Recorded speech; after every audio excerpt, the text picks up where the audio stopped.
Alright guys, interesting fact about the coastline here. If you can see an island off the coast, look at that, it's just amazing.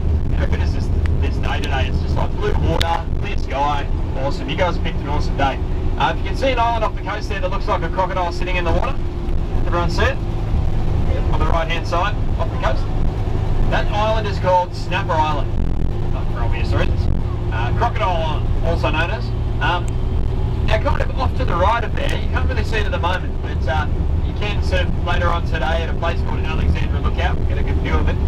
There's a little group of islands off to the right of that crocodile sitting in the water. And those little sand islands are called Low Isles.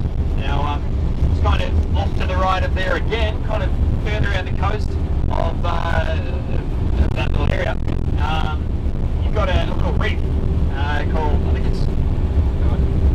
I think it's Jet Reef or something. I'll find out for you. Completely slipped my mind. But anyway, that was the reef that Steve Irwin passed away on. Now, he basically was swimming around that reef looking for various different animals to shoot a bit of a documentary for his daughter. I think he was doing a bit of a segment in his daughter's TV show and doing some marine life out there. But having to swim over the top of a stingray, and I think he got a little bit too close to this big bull ray.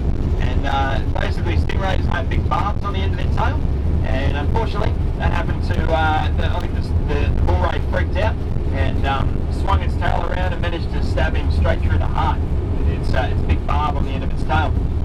That killed Steve almost instantly. He didn't really have much of a chance. Yeah, so he unfortunately died in a reef just off the coast of here. Sort of, you'll be able to see it a little bit later. You'll be able to see the Low Isles, and I'll kind of show you the general area of where it is. So yeah, pretty cool.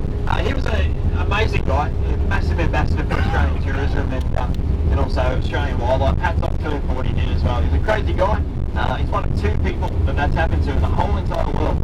So yeah, the other guy was actually trying to ride the stingray. So you know, silly things happen to silly people. But Steve Irwin, he wasn't a silly person. He was just you know, put his life on the line to try and get some good footage of a lot of these beautiful animals that we see on documentaries. So hats off to him for what he did. Currently passing a Hollyburn little grazing fields right now. These fields are specifically for the dry season.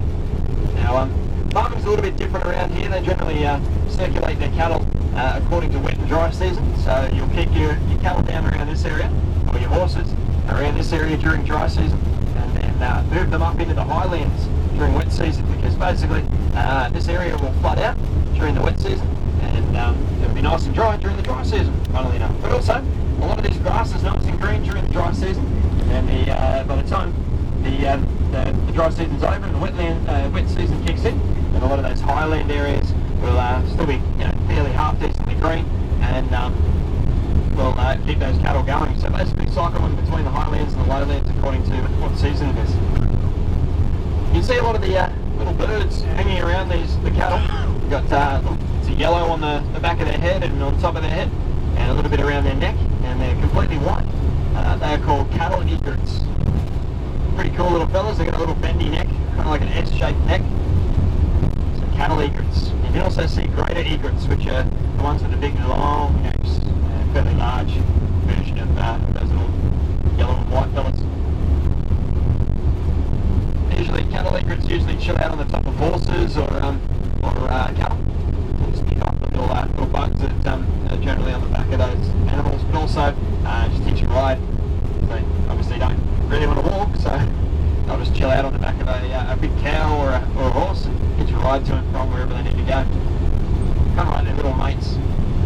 They'll hang around these little open cane fields that have recently been cleared out, because there's a lot of bugs in the soil that are starting to make their way to the top. They've been disturbed and mixed up by the cutting of the cane.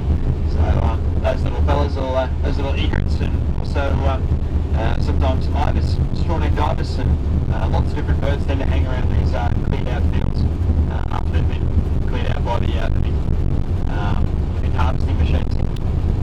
Back there is a barramundi farm as well.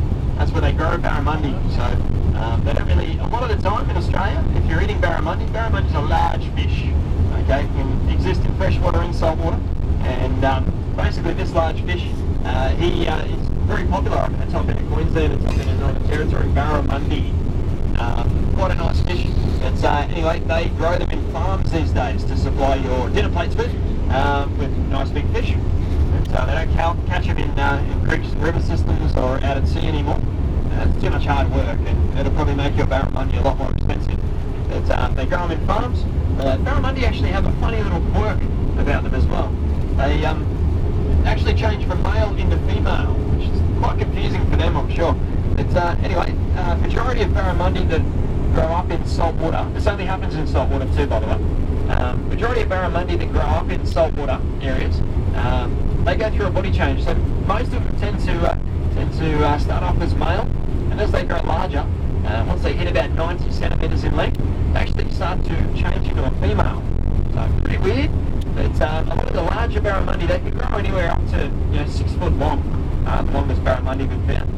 Huge fish, and once they're sort of over that 90 centimetre mark, they generally say to throw them back because they're the breeders. They're the ones that are producing all the other fish, or the baby fish, that grow up to be nice big fish that you can eat. So generally just throw them back and keep those breeders in the water to keep pumping out those other fish. So very important. But also once they reach that larger size, they actually predate or prey upon baby crocodiles as well. So a lot of young crocodiles, once they hatch out of eggs, they just become prey for pretty much every other large animal in that area, even other crocodiles as well. But barramundi, they love eating those little small crocodiles and get a bit of revenge back because they're also prey for larger crocodiles. Pretty cool though. Look at these birds. You've got a whistling kite on the right hand side just flying around. Very common bird in Australia.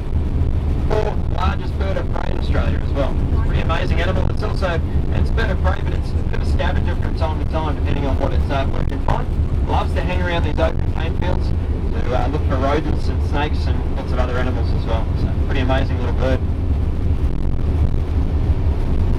Also, when you're cruising on the river later on today, you might get the good opportunity to see a white-bellied sea eagle. They usually hang around tidal inland rivers and creeks and look around for marine life. Another whistling kite there. Got a funny little tail.